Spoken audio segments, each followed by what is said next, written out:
क्या आपको भी बार बार गैस, ब्लॉटिंग, कॉन्स्टिपेशन या फिर लूज मोशन की प्रॉब्लम बनी रहती है? रिपोर्ट्स नॉर्मल आती हैं और मेडिसिन टेम्पररी रिलीफ भी देती हैं। मीन्स प्रॉब्लम वापस आ जाती है लौटकर, पूरी तरह से नहीं रुकती है। तो शायद ये प्रॉब्लम सिर्फ आपके पेट की नहीं है, ये है आपके बॉडी एंड माइंड के कनेक्शन की। तो बने रहिए वीडियो के एंड तक, क्योंकि आज हम डिस्कस करने वाले हैं उस क्वेश्चन के आंसर को जहाँ किसी ने पूछा है कि आईबीएस और वात दोष के बीच में क्या संबंध है, मीन्स क्या कनेक्शन है। तो जानते हैं इसका रीजन और कैसे हम इसे मैनेज कर सकते हैं। Hello everyone, welcome to this channel. जो क्वेश्चन है कि आईबीएस और वात दोष के बीच में क्या कनेक्शन है, वो ठीक है, लेकिन इसमें एक और चीज जोड़ने की जरूरत है। वो है IBS means irritable bowel syndrome, mental health and वात दोष के बीच में क्या कनेक्शन है। बहुत से लोग आईबीएस को केवल डाइजेस्टिव डिसऑर्डर मानते हैं, लेकिन अकॉर्डिंग टू रिसर्च हमारी गट और हमारे ब्रेन में एक तगड़ा कनेक्शन होता है। और वो आपने नोटिस भी किया होगा, जब भी हम स्ट्रेस में होते हैं या हम बहुत ज़्यादा चिंता कर रहे होते हैं या घबराहट हो रही होती है, तो हमारे पेट पर असर पड़ने लगता है।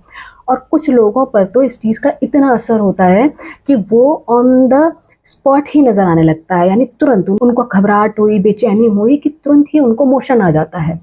उसका रीज़न यही होता है क्योंकि गट का कनेक्शन ब्रेन से है।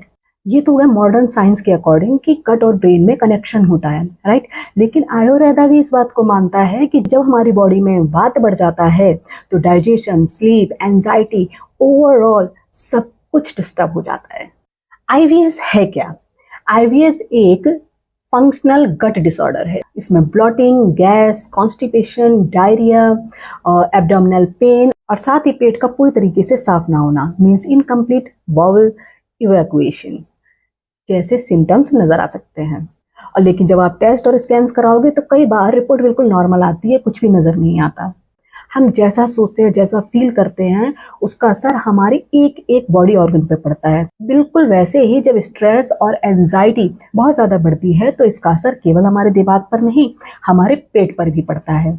खाना ढंग से डाइजेस्ट नहीं होता है, गैस और ब्लॉटिंग बढ़ जाती है और पेन और डिस्कम्फर्ट रहने लगता है। और किसी को पहले से ही आईबीएस की प्रॉब्लम हो तो ये सिम्टम ट्रिगर कर जाते हैं।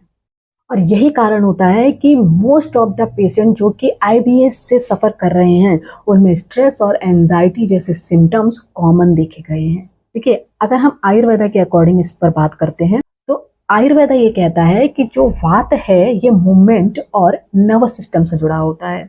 तो जब बॉडी में वात एग्रीवेट होता है तो irregular digestion, excess gas, bloating, dry stool means constipation, sleep disturbance, over thinking and restlessness, ऐसे सिम्टम्स नजर आने लगते हैं। और यही सिम्टम होते हैं जो कि आईबीएस से मिलते जुलते होते हैं। अब जरा हम उन कारणों यानी उन रीजंस को भी देख लेते हैं जिनकी वजह से ये चीज ट्रिगर करती है। सबसे पहला तो क्रोनिक स्ट्रेस, मीन्स आपको इस हद तक स्ट्रेस है कि आप अपने दिमाग को घुमा ही नहीं पा रहे हो। आप बार बार घूम घूम के उसी बात पर चले जाते हो और उससे बाहर नहीं निकल पाते। इर्रेगुलर मील टाइमिंग्स, आपका खाना खाने का कोई समय ही फिक्स नहीं है। काम में इतना ज्यादा जुटे हो कि भूख लगते हुए भी खाने का टाइम बढ़ाते चले जा रहे हो, अभी खाता हूँ अभी खाता हूँ। और या फिर भूख नहीं लग रही है लेकिन फिर भी बिना बात के कुछ ना कुछ खाना है, और कभी भी फिक्स टाइम पर खाना नहीं खाना है, जब मर्जी आए तब खाना है। एक्सेस फास्टिंग, बहुत ज्यादा व्रत रखना, 7 से 8 घंटे की पूरी नींद ना लेना, पुअर स्लीप, बहुत ज्यादा जो मार्केट में प्रोसेस्ड फूड्स हैं उनको कंज्यूम करना, उनको खाना, बहुत ज्यादा कॉफी पीना, बहुत ज्यादा सेडेंटरी लाइफस्टाइल, ऑफिस में बैठे बैठे काम करना और घर आना तो आराम करना, लगातार चिंता और ओवर थिंकिंग। अब हमें ये जान चुके हैं कि आईबीएस क्या है और इसके रीजंस क्या है, प्रॉब्लम कैसे हो जाती है, लेकिन अब बात आ रही है कि इसका सोल्यूशन क्या है, हम करें क्या, मतलब मैनेज कैसे करें।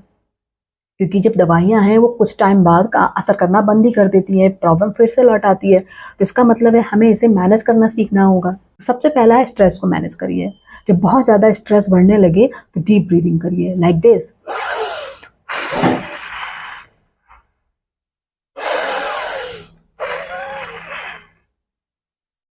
आप देखिएगा, आपको ऐसा लगेगा आपका ब्रेन एकदम हल्का हो गया। लगातार करिए थोड़ी देर तक। मेडिटेशन करिए, योगा करिए, माइंडफुलनेस प्रैक्टिसेस करिए, रेगुलर मील टाइमिंग, हर दिन कोशिश करिए कि एक ही समय पर खाना खाएं। Third, sleep optimization. याद रखिए 7 से 9 घंटे की क्वालिटी स्लीप जो होती है ये डाइजेशन और मेंटल हेल्थ दोनों के लिए बहुत ज़रूरी है।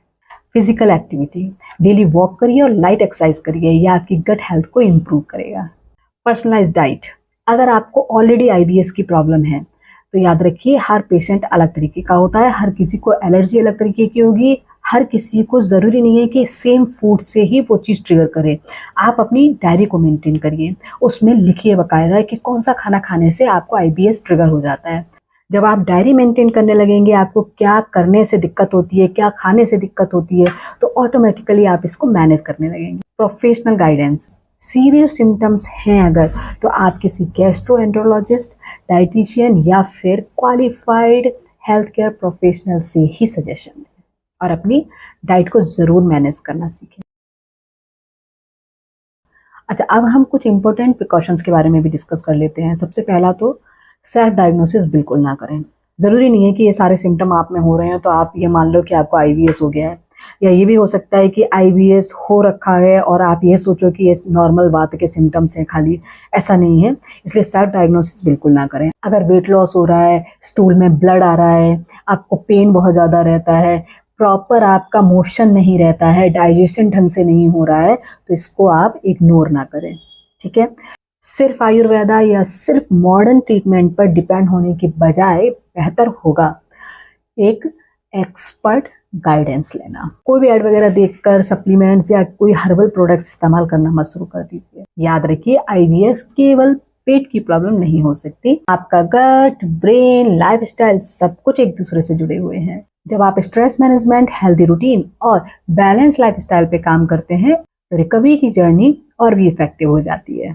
तो आज के लिए इतना ही, मिलते हैं अगली वीडियो में। अगर आज से रिलेटेड कोई भी क्वेरी है तो कमेंट सेक्शन में लिख दीजिए, और अगर आप पर्सनल गाइडेंस चाहते हैं तो ये जो नंबर डिस्प्ले हो रहा है उस पर मैसेज करके अपनी क्वेरी पूछ सकते हैं। और अगर आप हमारे फ्री वेबिनार्स ज्वाइन करना चाहते हैं तो इस लोगो को स्कैन करिए, उससे जुड़ जाइए, या फिर कमेंट सेक्शन में लिंक दिया है उससे डायरेक्टली जुड़ सकते हैं। Okay, so take care, God bless you, bye, नमस्ते, थैंक यू।